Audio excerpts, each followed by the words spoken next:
What's it going to cost to buy a property in Toronto 10 years from now in 2033? Well, you're in the right place to find out. My name is Tom Storey and I appreciate you being back here on the channel. If you enjoy this type of content, make sure to like this video and subscribe if you have not already. You can also go into the first link in the description, book a call directly with me or somebody on my team. I've been thinking about this video idea for a long time, and the reason why is because right now, there's a lot of focus on interest rates. And of course there is, because we've seen massive rate hikes over the last 18 months, and we've never seen rates move up so fast in this direction. So a lot of people are talking about, variable rates, hitting trigger rates, extended amortizations. What about the people that have fixed rates? They're going to have to renew in the next few years. And all of that is valid. A lot of that is actually, frankly, a very big concern. But I think a lot of people have lost sight on the long term, on why are we actually buying real estate anyways. For me, at least, it's to build my future. It's to build my retirement. That's why I've invested in the markets that I understand, and I'm thinking long term.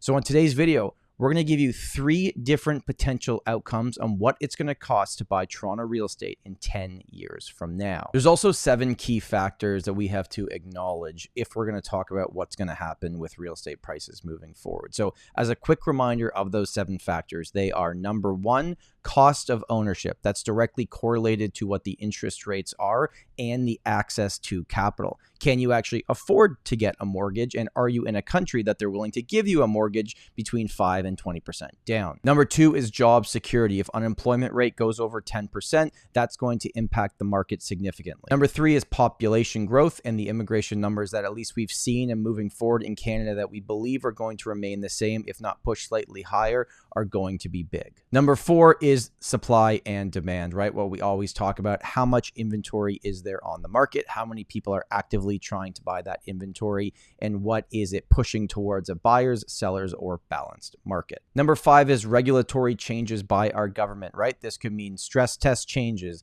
This could mean all these different things that the government is trying to do to fix the housing problem, but a lot of the times it ends up being a band-aid that creates more of an issue down the road in some other capacity. Number 6 will be global factors, whether that's climate change, whether that's wars going on in other countries, whether that just means more refugees are coming to Canada. That's all going to impact in some capacity our housing market. And number 7 is the replacement cost. So when you look right now, we all talk about the fact that we need to build more houses. We have all these people coming to Canada and there's all this local demand already. Where are these houses going to come from? And to build them costs money. So if it costs so much money to build a new property, it's coming to the market, but not at an affordable level at all. Okay, so those are the 7 factors. And now I want to go over the 3 different potential outcomes of the Toronto real estate market moving forward. So we're going to start with extreme on the high end. Then we're going to go extreme on the low end. The real estate bears are going to love this one.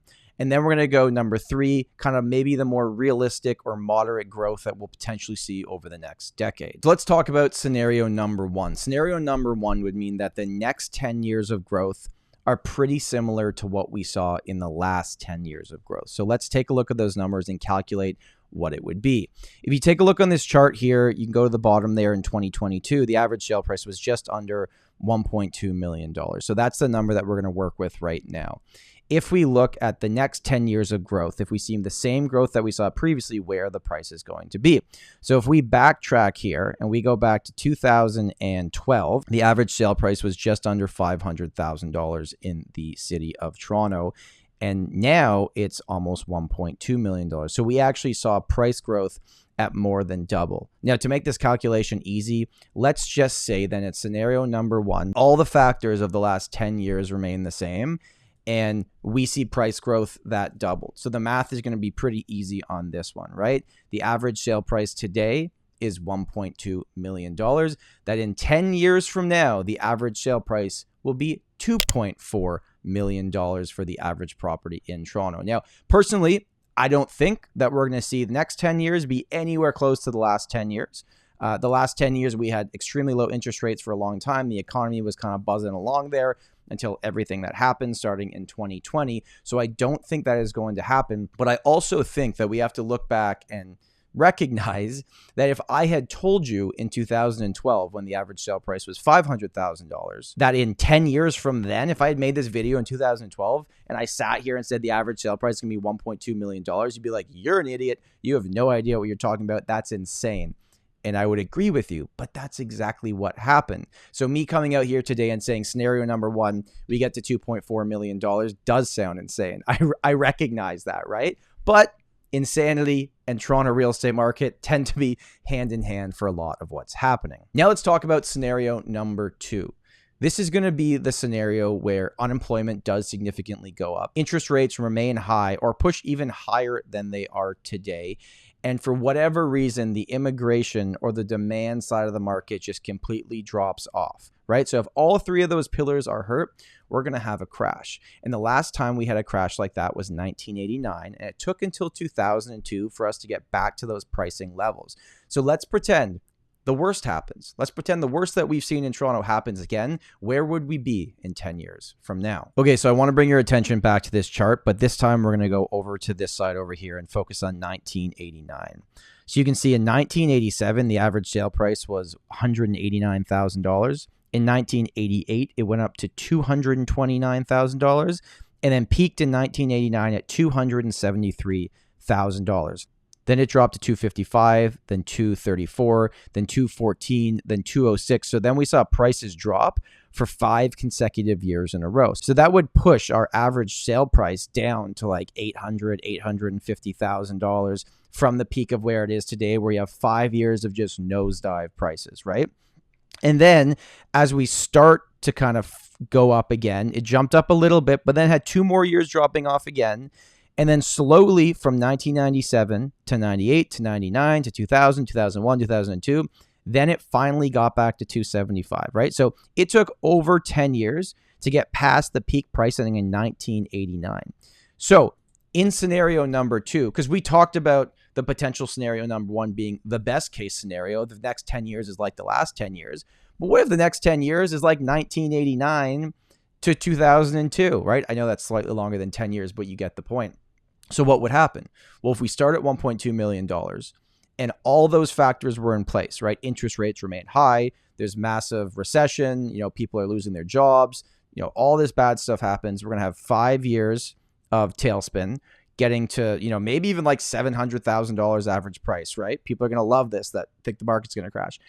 And then it jumped up a little bit again. Maybe that was a dead cat bounce. And then 2 more years of dip.